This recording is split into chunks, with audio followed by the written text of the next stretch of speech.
ओं विष्णवे नम।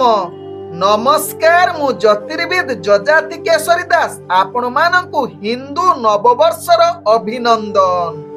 आज होउची चैत्र मास शुक्ल पक्ष प्रतिपदा। भारतीय काल गणना होउची बहुत प्राचीन। एही काल गणना अनुसार चैत्र शुक्ल पक्ष प्रतिपदा होउची सृष्टिर आरंभ दिन। पौराणिक मतरे सृष्टिकर्ता ब्रह्मा द्वारा सृष्टिर रचना काल गणना आरंभ होइथिला।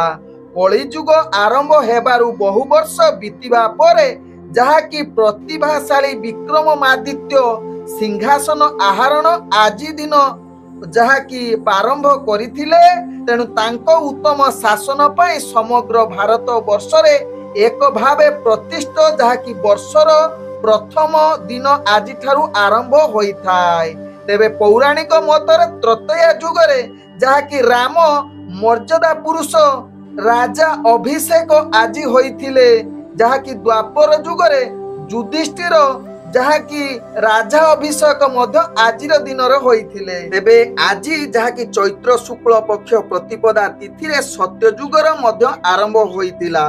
तेबे एही सबु कारण जुगु हिंदू माने आजी ठारू हिंदू नववर्ष पालन करती आजिर दिन रे। तेणु आपण माने एही दिन कोन करिवे, प्रथमतः शुद्ध भाव रे लिपा पुछा करी घर सामना रे एक झुट्टी किंबा चिता निश्चित पकेइबे। द्वितीयतः परिवार सुख शांति पाई सूर्य देवतांकु जल अर्पण अर्घ देवा निश्चित दरकार। तृतीयतः प्रत्यक्ष गुटिए घर आगरे गौरी को ध्वज निश्चित लगांतु। चतुर्थ रे संध्या समय घर सामना रे एक दीप प्रचलन करंतु। पंचमत घरे पिठापଣା करी नूतन वर्ष को पालन करंतु।